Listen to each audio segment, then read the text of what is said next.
வணக்கம் நேர்களே. இன்றைய புதிய தலைமுறை சிறப்பு நேர்காணல் நிகழ்ச்சியின் விருந்தினராக நம்மோடு இணைந்திருப்பவர் யாழ்ப்பாணம் நாடாளுமன்ற தொகுதியின் முன்னாள் உறுப்பினரும் தமிழ் தேசிய கூட்டமைப்பின் முன்னணி தலைவர்களில் ஒருவருமான திரு சுரேஷ் பிரேமச்சந்திரன். வணக்கம். வணக்கம். இலங்கை அதிபர் மைத்ரிபால சிறிசேனா ஆட்சிக்கு வந்து 2 வருஷம் முடிய போகுது. இலங்கை வடக்கு பகுதியில் இருக்கக்கூடிய ராணுவ வீரர்கள் விலக்கிக் கொள்ளப்படலை, அங்க இருக்கக்கூடிய தமிழர் உரிமைகள் நசுக்கப்படுது அப்படின்னு ஒரு பக்கம் கருத்து. இன்னொரு பக்கம் அங்க இருக்கக்கூடிய தமிழர்கள் அதிக அளவுல மீள்குடியேற்றம் செய்யப்படுறாங்க, அங்க இருக்கக்கூடிய தமிழர்களுக்கு காணிகள் திரும்ப வழங்கப்படுது அப்படின்ற ஒரு பேச்சு ஒரு பக்கம். உண்மையிலே அங்க என்ன நடக்குது? யாழ்ப்பாண மாவட்டத்தை பொறுத்தவரையில் பல முகாம்களில் இன்னும் மக்கள் இருக்கிறார்கள், தமது சொந்த நிலங்களுக்கு மீள குடியேற முடியவில்லை என்பதும், அதே போல வடக்கு மாகாணத்தில் மாத்திரம் 1.5 லட்சம் இராணுவம் இருக்கிறது, 10 லட்சம் மக்கள் வாழக்கூடிய இடத்தில் 1.5 லட்சம் இராணுவம் இருக்கிறது என்பதும், இந்த அரசாங்கம் பதவிக்கு வந்ததற்கு பிற்பாடு வடக்கு மாகாணத்திலிருந்து எந்த இராணுவமும் வடக்கு மாகாணத்தை விட்டு வெளியேறி போகவில்லை என்பதும், சில இடங்களை விட்டு அவர்கள் வெளியேறினாலும் அவர்கள் இன்னொரு இடத்தில் முகாம்கள் அமைக்கிறார்களே தவிர அவர்கள் வெளியேறவில்லை என்பதும், வடக்கு மாகாணம் முழுமையாக இன்னும் ஒரு இராணுவ ஆக்கிரமிப்புக்குள் இருக்கிறது என்பதுதான் உண்மையான விடயங்கள். ஆனால் அரசு என்ன சொல்றாங்கன்னா, சீரமைப்பு பணிகளை படிப்படியாக தான் மேற்கொள்ள முடியும், காணிகள் வழங்கக்கூடியது தொடர்ச்சியான ஒரு நிகழ்வா இருக்கு, அங்க மீள் குடியேற்றம் அதிக அளவில் நடக்குதுன்னு அங்க இருக்கக்கூடிய மீள் குடியேற்றத்துறை அமைச்சர் சுவாமிநாதனே சொல்றாரு. இங்க இருக்கக்கூடிய இலங்கை அகதிகள் முகாமில் இருக்கக்கூடிய தமிழர்களும் அங்க இலங்கைக்கு போய் தங்களுடைய வாழ்க்கையை தொடங்க இருக்கிறோம் அப்படின்ற விதமான செய்திகள்லாம் வெளிவருது. உங்க அமைச்சர் சுவாமிநாதனே அதுக்குண்டான ஆதாரங்களை எல்லாம் வெளியிடுறாரு. அதையும் நம்ம பார்க்குறோம்ல. சுவாமிநாதன் ஐக்கிய தேசிய கட்சி என்று சொல்லக்கூடிய ஒரு சிங்கள கட்சியினுடைய அவர் உறுப்பினராகவும் அமைச்சரவையில் ஒரு அமைச்சராகவும் இருக்கிறார். அவர் கொழும்பில் பிறந்து வளர்ந்த ஒரு தமிழர். அவருக்கும் வடகிழக்குக்கும் பெரிய அளவில் ஒட்டோ உறவோ இருப்பதாக நான் அறியவில்லை. ஆகவே அவர் தனது அரசாங்கத்தை காப்பாற்ற வேண்டும் என்பதும், தனது அரசாங்கம் சகல விடயங்களையும் சரியாக செய்கிறது என்றொரு வடிவத்தை வெளியில் சொல்ல வேண்டும் என்று சொன்ன தேவை அவருக்கு இருக்கின்றது. இங்கு இருக்கக்கூடிய அகதி மக்களில் சிலர் திரும்பி வருகிறார்கள் என்பது உண்மை. அவ்வாறு வந்தவர்கள் முழுமையாக மீள குடியேற்றப்படுகிறார்களா? அவ்வாறு வந்தவர்களுக்கான கொடுப்பனவுகள் கொடுக்கப்படுகிறதா? அவ்வாறு வந்தவர்களுக்கான வாழ்வாதாரங்கள் செய்து கொடுக்கப்படுகிறதா?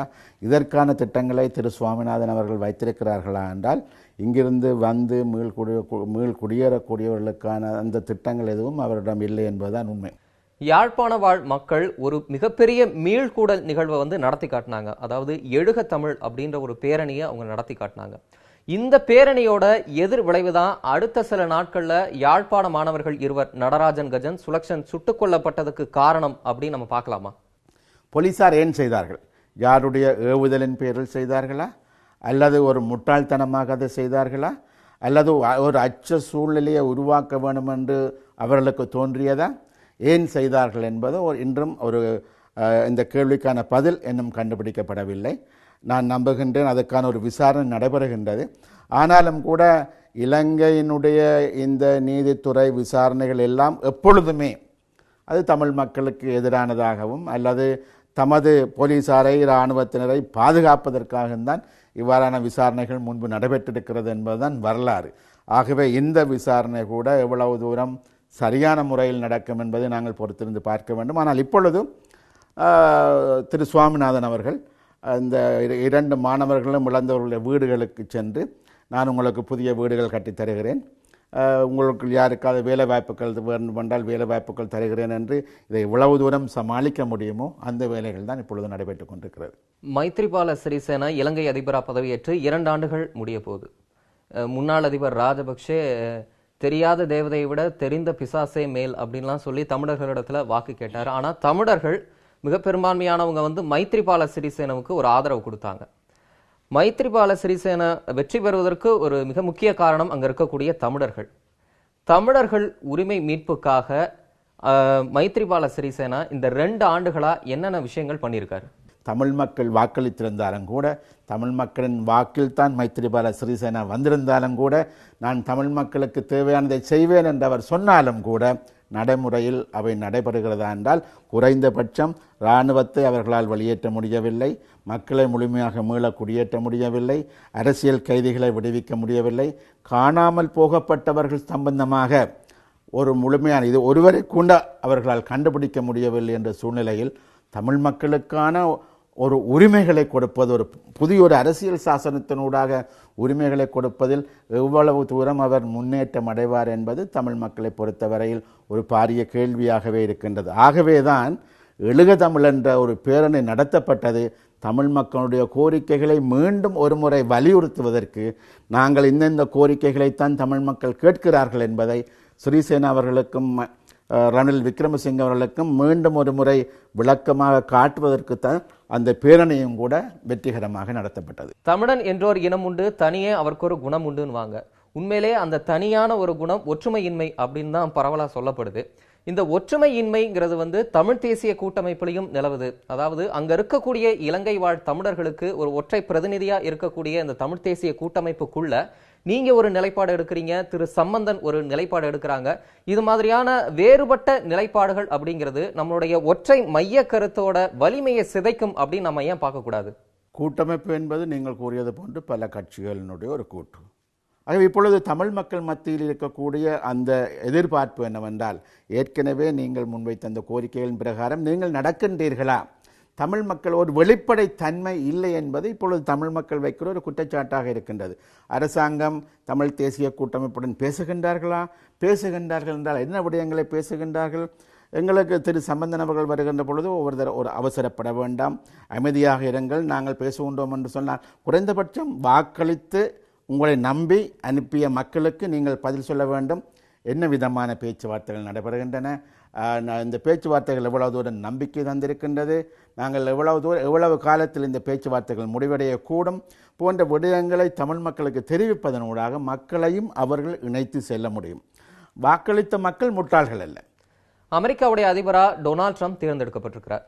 ஹிலாரி கிளின்டன் அமெரிக்காவுடைய அதிபரா தேர்ந்தெடுக்கப்படுவார் அப்படின்ற கருத்து கணிப்புகளை பொய்யாக்கி டொனால்ட் ட்ரம்ப் அமெரிக்க அதிபரா இப்ப தேர்ந்தெடுக்கப்பட்டிருக்கிறார். ஹிலாரி கிளின்டன் அமெரிக்க அதிபரா வந்தா இலங்கை தமிழர்களுக்கு ஆதரவா செயல்படுவார் அப்படின்ற ஒரு கருத்து இருந்துச்சு. டொனால்ட் ட்ரம்ப் அமெரிக்காவில் ஒரு இனவாதம் பேசக்கூடியவர். அவர் அங்க அதிபரா வந்தா சிங்கள அரசாங்கத்துக்கு ஆதரவான ஒரு நிலைப்பாட்டை, சிங்கள அரசாங்கத்தோட இணைந்து செயல்படக்கூடிய ஒரு நிலையத்தான் அவர் எடுப்பார். அது இலங்கை தமிழர்களுக்கு ஒரு எதிரான ஒரு விஷயமா போய் முடியும் அப்படின்னு சொல்லப்பட்டுச்சு. இது ஒரு தவறான கருத்து. ஏனென்றால் இந்த தேர்தலுக்கு முன்பாகவே என்னை பொறுத்தவரையில், தமிழ் மக்களை பொறுத்தவரையில் அமெரிக்காவினுடைய கொள்கையில் சிறிய மாற்றம் ஏற்பட்டுவிட்டது. அதாவது இலங்கையில் ஆட்சி மாற்றம் ஏற்பட்டவுடன் அமெரிக்கா அந்த ஆட்சியை பாதுகாக்க வேண்டும் என்ற ஒரு செயற்பாட்டில் இறங்கினார்களே தவிர, ஈழத்தமிழ் மக்களுக்கு ஒரு முழுமையான ஒரு தீர்வு எட்டப்பட வேண்டும் என்பது இரண்டாம் பட்சமாக போய்விட்டது. ஆகவே ஹிலாரி கிளின்டன் வந்திருந்தாலும் கூட ஏற்கனவே அங்கே இருக்கக்கூடிய அரசியல் நிபுணர்கள் இலங்கை தொடர்பாக என்ன முடிவுகளை மேற்கொண்டிருந்தார்களோ அதனைத்தான் அவர்கள் செயற்படுத்த வேண்டியிருக்கும். 2009 ஈழப்போருக்கு அப்புறம் இலங்கையில போதை ஊசியுடைய பயன்பாடு ரொம்ப அதிக அளவுல இருக்கு. அங்க இருக்கக்கூடிய தமிழர்களுக்கு உளவியல் ரீதியான பாதிப்புகளை ஏற்படுத்தணுங்கிறதுக்காக திட்டமிட்டே இது போன்ற செயல்கள் அங்க நடத்தப்படுது அப்படின்ற செய்திகள் வெளிவந்துகிட்டே இருக்கு. இதை அங்க இருக்கக்கூடிய தமிழர்கள் எப்படி பாக்குறாங்க? அங்க உண்மையிலே இப்படிதான் நடக்குதா? இந்தியாவிலிருந்து கேரள கஞ்சா என்ற ஒரு போதை வஸ்து தொடர்ச்சியாக நாளாந்தம் வந்து கொண்டிருக்கிறது. இந்திய மீனவர்கள் அத்துமீறுகிறார்கள் என்று சொல்லக்கூடிய இலங்கை கடற்படை இவ்வாறான போதை வஸ்து கடத்தல்களில் எவ்வளவு தூரம் சிறப்பாக செயற்படுகிறது என்பது ஒரு கேள்வியாக இருக்கிறது. இலங்கை கடற்படையால் அதனை ஏன் கட்டுப்படுத்த முடியவில்லை என்ற கேள்வி தமிழ் மக்கள் மத்தியில் இருக்கின்றது. அது இலங்கை முழுவதுமே இந்த கஞ்சா பொருள் அதிகமாக பயன்படுத்தப்படுதா, இல்ல தமிழர்கள் வாழ்றக்கூடிய? அதாவது இது வந்து இறங்கக்கூடிய இறங்கு துறைகளாக வடக்கு மாகாணம் இருக்கிறது. யாழ்ப்பாணம், மன்னார், பருத்தித்துறை போன்ற பகுதிகள் இது வந்து இறங்குகின்ற அந்த பகுதியில் அதிகமாக அது புழங்கப்படுகிறது. அங்கு வந்து அது வேறு இடங்களுக்கு போகிறது என்பதும் இருக்கிறது. திட்டமிட்டு செய்யறாங்க அப்படின்ற தமிழ் மக்களை பொறுத்தவரையில் இராணுவம் என்பது இவ்வாறான போதை வஸ்துக்கள் பாவனையை இளைஞர்கள் மத்தியில் ஊக்குவிக்கிறது என்ற ஒரு நம்பிக்கை தமிழ் மக்கள் மத்தியில் இருக்கின்றது.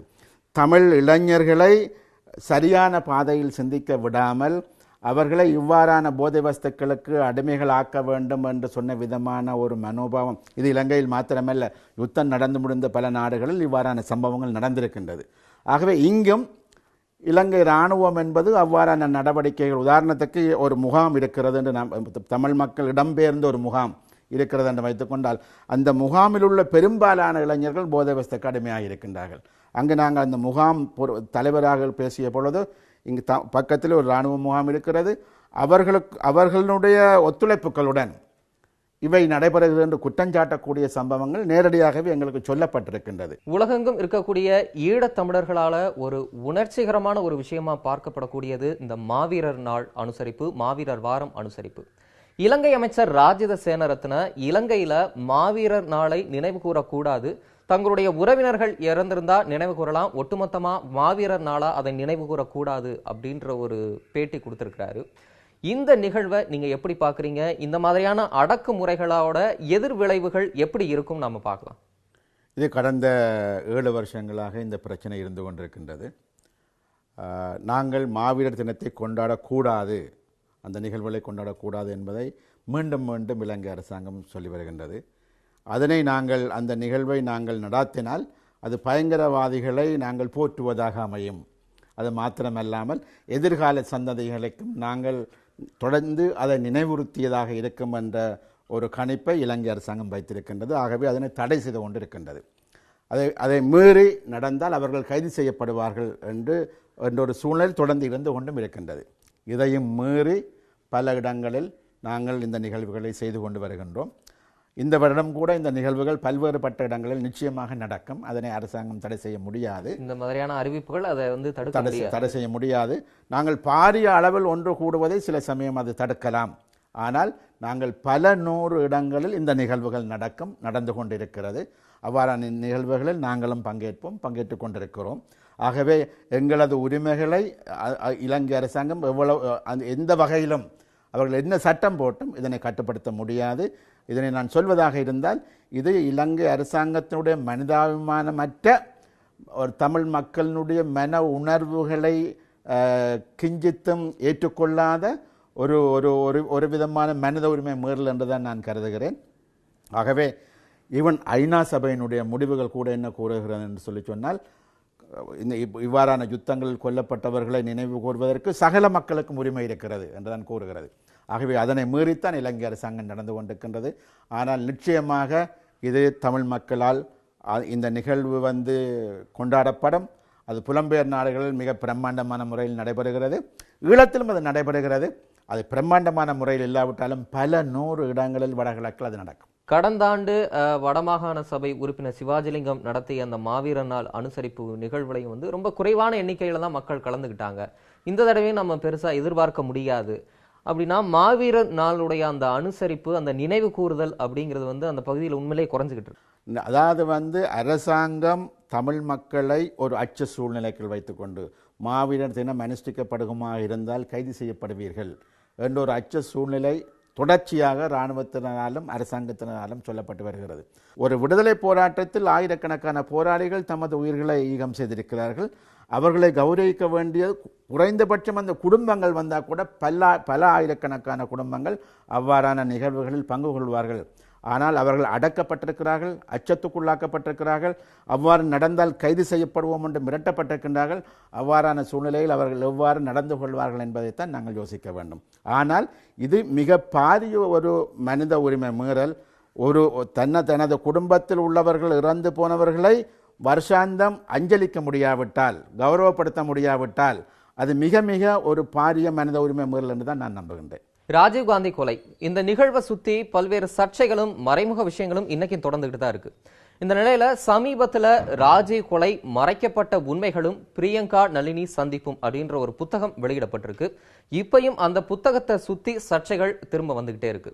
அந்த புத்தகத்துல நளினி விடுதலை புலிகள் அமைப்புக்கும் எனக்கும் எந்த தொடர்பும் இல்லை, ராஜீவ்காந்தி கொலைக்கும் எனக்குமே எந்த தொடர்பும் இல்லை அப்படின்ற கருத்துக்களை எல்லாம் சொல்லியிருக்கிறாங்க. நீங்க ஒரு முன்னாள் போராளி, இந்த சர்ச்சைகளை எல்லாம் எப்படி உற்று நோக்குறீங்க? ராஜீவ்காந்தி கொலை என்பது அது ஒரு ஏற்றுக்கொள்ளப்பட முடியாத ஒரு விடயம் என்பதில் மாற்று கருத்து கிடையாது. நளினி அவர்கள் தனது புத்தகத்தில் என்ன எழுதியிருக்கின்றார், என்ன விடயங்கள் எழுதியிருக்கிறார், நிச்சயமாக நான் இன்னும் அந்த புத்தகத்தை பார்க்கவில்லை. அந்த புத்தகத்தில் உள்ள விடயங்கள் எனக்கு தெரியாது. இருந்த பொழுதிலும் கூட ஒரு விடயத்தை மாத்திரம் நான் இங்கு சொல்ல முடியும். திருமதி சோனியா காந்தி அவர்களே, நளினியினுடைய மரண தண்டனையை ஆயுள் தண்டனையாக குறைப்பதற்கு அதனை அவரும் ஏற்றுக்கொண்டிருக்கின்றார். தனது கணவனை இழந்தவர் அவரும் அதனை ஏற்றுக்கொண்டிருக்கின்றார். ஆகவே ஆயுள் தண்டனையாக அது குறைக்கப்பட்டிருக்குமாக இருந்தால் ஆயுள் தண்டனைக்கான சட்டத்திட்டங்கள் எவ்வாறு இருக்கிறதோ அந்த வகையில் அவர் விடுவிக்கப்பட வேண்டும் என்பதில் மாற்று கருத்துக்கள் கிடையாது. திருமதி சோனியா காந்தி அவர்கள் ராஜீவ்காந்தியுடைய துணைவியாராக இருக்கக்கூடியவர். அவரே அந்த மன்னிப்பினை வழங்கியிருக்கிறார் என்பது மாத்திரமல்லாமல் அவர் அந்த மன்னிப்பை வழங்கியதன் பிற்பாடு நளினி ஒரு பெண்ணென்ற அடிப்படையிலும் இந்த குற்றச்சாட்டுக்கள் எவ்வளவு தூரம் அவருக்கு அந்த குற்றச்சாட்டுகளும் சம்பந்தம் இருக்கிறது இல்லை என்பதற்கு அப்பால் அவருக்கு அது ஒரு ஆயுள் தண்டனையாக குறைக்கப்பட்டிருக்கிறது என்ற அடிப்படையில் அந்த அடிப்படையை வைத்துக்கொண்டு ஆயுள் தண்டனை கைதிகளுக்கு என்னென்ன சலுகைகள் இருக்கிறதோ அந்த சலுகைகள் அவருக்கு கொடுப்பது தவறில்லை என்பது ஒரு மனிதாபிமான அடிப்படையில் பார்க்கக்கூடிய ஒரு விடயம் என்றுதான் நான் கருதுகின்றேன். இந்த எழுவர் விடுதலையில யாருக்கு அதிகம் பொறுப்பு இருக்குன்னு நீங்க நினைக்கிறீங்க? அது இந்தியாவை பொறுத்தவரையில் உங்களுக்கு டெல்லி அரசாங்கமாக இருக்கலாம், தமிழக அரசாங்கம் இருவரும் கூட்டாக எடுக்க வேண்டிய நடவடிக்கைகள் என்றுதான் நான் கருதுகின்றேன். இதுல காங்கிரஸ் தலைவர் சோனியா காந்திக்கு அதிக பங்கு பொறுப்பு இருக்குன்னு நினைக்கிறீங்களா? இப்ப மத்தியில் ஆளக்கூடிய பாரதிய ஜனதா அரசுக்கு இது அதிக பொறுப்பு இருக்கு? இது இப்பொழுது இது உண்மையாகவே சட்டத்திற்கு உட்பட்ட விடயம். ஆகவே நான் தொடர்ச்சியாக இதில் பதில் சொல்லிக் கொண்டிருப்பதற்கான தேவைகள் இல்லை. இது சட்டத்திற்கு உட்பட்ட விடயங்கள்.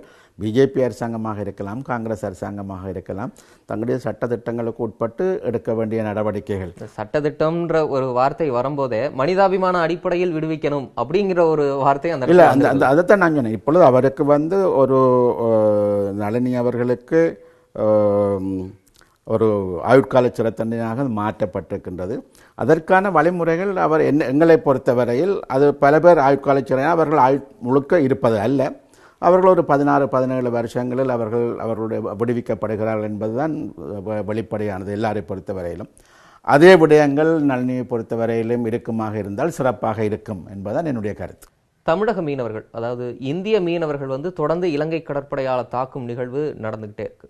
ஆனா இலங்கை கடற்படை என்ன சொல்றாங்கன்னா, அங்க இருக்கக்கூடிய யாழ் மீனவர்கள் தான் தமிழக மீனவர்கள் தங்களுடைய கடல் வளத்தை கொள்ளையடிச்சிட்டு போறாங்க, அதை காக்கணும்னு எங்ககிட்ட சொல்றதுனால இலங்கை கடற்படை தமிழக மீனவர்கள் அத்துமீறுவதை தடுக்கிறோம் அப்படின்ற ஒரு குற்றச்சாட்டை முன்வைக்கிறாங்க. மீனவர்கள் எப்பொழுதும் அங்கு மீன் இருக்கிறதோ அங்கு மீன் வளத்தை தேடி போவார்கள். அது எந்த கடல் என்பதல்ல பிரச்சனை. இங்கே அவர்கள் ஏன் இலங்கை கடலுக்கு வருகிறார்கள்? இந்திய கடல் வளங்கள் அருகி போனதால் இலங்கை கடலுக்குள் போகின்றார்கள் என்பதுதான் உண்மையான விஷயம். இலங்கை மீனவர்கள் மிக நீண்ட காலமாக மீன்பிடியில் இல்லாமல் இப்பொழுது வந்திருக்கின்றார்கள். அவர்கள் சாதாரண படகுகளைத்தான் பாவிக்கிறார்கள். இவர்களை போன்று ட்ரோலர்ஸ் பாவிப்பதில்லை. அவர்கள் சாதாரண படகுகளை பாவிக்கிறார்கள். அவர்கள் வலையை வீசி வலையை மீன் பிடித்து வலையில் அது போட்டு அடுத்த நாள் காலையில் போய் வலையை எடுத்து அதைத்தான் கொண்டு ட்ரோலர்ஸ் வரும்பொழுது இந்த வலை எல்லாத்தையும் வெட்டி விடுகிறது. வலை எல்லாத்தையும் வெட்டி விட்டால் இவர்கள் எதுவுமே இல்லாமல் வீட்டுக்கு 1 லட்சம் ரூபாய் 2 லட்சம் ரூபாய் நஷ்டம் வலை இல்லாவிட்டால் அவர்கள் அடுத்த ஒரு வலை வேண்டும் வரையில் கடலுக்கு போக முடியாது. அவ்வாறான துன்ப நிலைகள் ஈழத்து மீனவர்களுக்கு இருக்கிறது என்பதையும் இந்திய மீனவர்களுக்கு தெரியும். அது ஒரு தெரியாத விஷயம் அல்ல. ஆகவே அவ்வாறான ஒரு சூழ்நிலையில் அந்த மீனவர்களுடைய வயிற்று பிழைப்பையும் பாதுகாக்க வேண்டும் என்ற ஒரு விடயம் இருக்கின்றது. கடற்படை அதனை செய்திருக்கிறது. கடற்படை பல நூறு இந்திய மீனவர்களை கொலை செய்கின்ற ஒரு புள்ளி விவரங்களை இந்திய மீனவர்கள் வைத்திருக்கிறார்கள். அதை அது கண்டிக்கத்தக்கது, அது ஏற்புடையதல்ல. ஒரு கடல் எல்லைக்குள் இன்னும் ஒரு நாடு மீனவர்கள் போகின்ற பொழுது அவர்களை கைது செய்யலாம், அவர்களை திருப்பி அனுப்பலாம், அவ்வாறான நடவடிக்கைகள் மேற்கொள்ளலாமே தவிர அவர்களை கொலை செய்வதற்கு எந்த ஒரு சட்டமும் இலங்கையிலும் கிடையாது.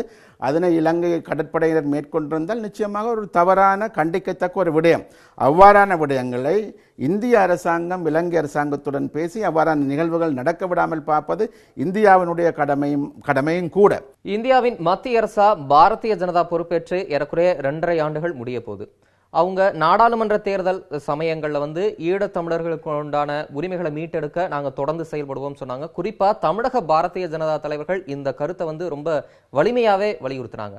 ஆனா அதுக்கப்புறம் இருக்கக்கூடிய இந்த 2.5 ஆண்டுகள்ல ஈழத்தமிழர் உரிமை மீட்பு அப்படின்ற தளத்துல மத்திய பாரதிய ஜனதா அரசு என்னென்ன நடவடிக்கைகள் எடுத்திருக்கு, அந்த நடவடிக்கைகள் எல்லாம் உங்களுக்கு திருப்தி அளிக்கக்கூடியதா இருக்குதா? அதாவது இதுக்கான பதிலை நிச்சயமாக முதலாவது இப்பொழுது இருக்கக்கூடிய இந்திய அரசாங்கம் தான் உங்களுடைய கேள்விக்கான பதிலை சொல்ல வேண்டும். என்னென்ன நடவடிக்கைகளை அவர்கள் எடுத்திருக்கிறார்கள், தங்களது நடவடிக்கைகள் மூலம் எவ்வளவு தூரம் வெற்றிகரமாக சிறப்பாக விஷயங்கள் நகர்ந்திருக்கின்றன என்பதை இந்திய அரசாங்கம் தான் அதற்கான பதிலை சொல்ல வேண்டும். ஆனால் எங்களை பொறுத்தவரையில் எங்களது பிரச்சனை இன்னும் தீர்க்கப்படவில்லை. நான் ஏற்கனவே உங்களுக்கு இதுவரை நேரமும் நான் உங்களுடன் பேசியிருக்கின்றேன். நான் உங்களுடன் பேசிய விடயங்களிலிருந்து எங்களுடைய பிரச்சனைகள் இன்னும் தீர்க்கப்படவில்லை. நாங்கள் வீதிகள் போடுவதற்காகவும் வீடுகள் கட்டுவதற்காகவும் போராட்டம் நடத்தவில்லை. தமிழ் மக்களின் உரிமைகளை பெற்றுக்கொள்வதற்காகத்தான் போராட்டம் நடத்தியிருக்கிறோம். ஆகவே எங்களுடைய பிரச்சனைகள் இன்னும் பிரச்சனைகளாக, யுத்தம் ஒரு முடிவுக்கு கொண்டு வரப்பட்டதே தவிர கன்ஃப்ளிக்ட், முரண்பாடுகள் அல்லது பிரச்சனைகள் என்பது இன்னும் அவ்வாறே இருந்து கொண்டிருக்கின்றது. இப்ப இந்த 2.5 ஆண்டுகள்ல அவங்க எந்த நடவடிக்கையும் எடுக்கல. அப்படி எடுத்த நடவடிக்கைகளும் உங்களுக்கு திருப்தி அளிக்கல அப்படின்னு அவர்கள் எடுத்தார்களா எடுக்கவில்லையா என்பதை இந்திய அரசாங்கம் சொல்ல வேண்டும். நான் இதுவரை உங்களுடன் பேசியதிலிருந்து தமிழ் மக்களுக்கு இருக்கக்கூடிய பிரச்சனைகளை நான் உங்களிடம் பட்டியலிட்டிருக்கின்றேன். பிரச்சனைகள் எவ்வாறு இருக்கின்றன என்பதையும் நான் சொல்லியிருக்கின்றேன். அவ்வளத்துடன் அந்த வகையில்தான் இதற்கான பதிலை என்னால் கூற முடியும். இனிமேல் மத்திய அரசு ஈழத்தமிழர்களுக்கு என்னென்ன விஷயங்கள்லாம் செய்யணும் அப்படின்னு நீங்க நினைக்கிறீங்க? ஏற்கனவே நான் உங்களுடன் பேசியது போன்று தமிழ் மக்கள் ஒருமித்த இலங்கை என்ற நாட்டுக்குள் ஒரு தீர்வை விரும்புகிறார்கள், ஏற்றுக்கொள்ள தயாராக இருக்கிறார்கள். அந்த தீர்வு எவ்வாறு இருக்க வேண்டும் என்பதை மிக தெளிவாக கூறியிருக்கிறார்கள். ஆகவே குறைந்தபட்சம் அவ்வாறான ஒரு தீர்வை எட்டுவதற்கு இந்திய அரசாங்கம் தமிழ் மக்களுக்கு ஒத்துழைப்பு கொடுக்க வேண்டும் என்பதுதான் எங்களுடைய தாழ்மையான கோரிக்கை. பூகோள ரீதியா இலங்கை ஒரு ரொம்ப முக்கியமான இடத்தை வகிக்குது. அங்க ஆட்சியில் இருக்கக்கூடியவர்கள் பெரும்பான்மை சிங்களர்கள். அப்ப உலக நாடுகள், சர்வதேச சமூகம்ங்கிறது சிங்களவர்களை ஒரு இணைஞ்சு போகணும், அவங்களோட இணைஞ்சு பயணிக்கணும் அப்படின்ற ஒரு விருப்பத்தை தான் தேர்ந்தெடுப்பாங்க.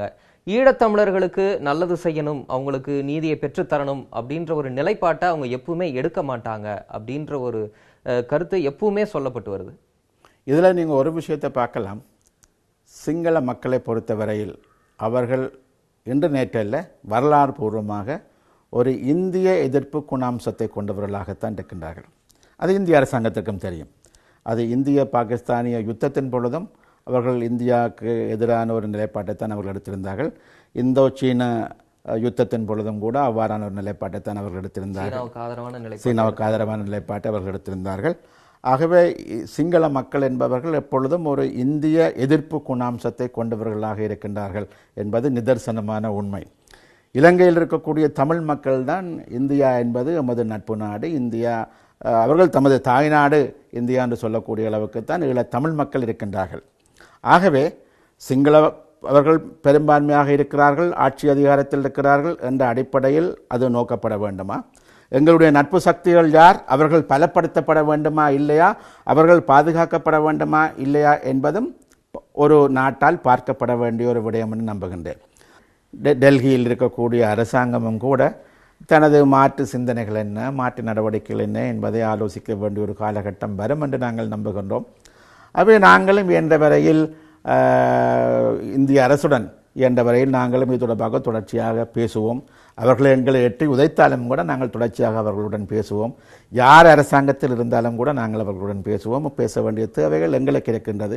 வலி எங்களுக்கு இருக்கிற பொழுது வலியை போவதற்கு நாங்கள் தான் முயற்சி செய்ய வேண்டும். அந்த முயற்சிகளை தொடர்ந்து நாங்கள் செய்து கொண்டிருப்போம். தமிழக அரசியல் தலைவர்களுக்கு நீங்க வைக்கக்கூடிய கோரிக்கைகள் என்ன? தமிழகத்தில் இருக்கக்கூடிய அத்தனை கட்சிகளும், தேசிய கட்சிகளாக இருந்தான, பிராந்திய கட்சிகளாக இருந்தான, மாநில கட்சிகளாக இருந்தால் என்ன, எல்லோருமே ஈழத்தமிழருடைய பிரச்சனைகள் தீர்க்கப்பட வேண்டும் என்பதில் உறுதியாக இருக்கிறார்கள். ஆகவே அவர்கள் தங்களது கட்சிகளை மறந்து, பிரித்தானியாவில் கூட பிரித்தானிய பாராளுமன்றத்தில் labour party, liberal party, conservative party எல்லாமே ஈழத்தமிழருக்கான எல்லோரும் இணைந்த ஒரு லொபி குரூப்பை வைத்திருக்கிறார்கள் தமது பாராளுமன்றத்திற்குள். இதே போன்று எல்லோரும் இணைந்த ஒரு குழுவாக இது செயற்படுமாக இருந்தால் நிச்சயமாக ஈழத்தமிழருக்கு அது மேலும் சக்தியை கொடுக்கும், பிரச்சனைகள் தீர்ப்பதற்கான வழியையும் கொடுக்கும்.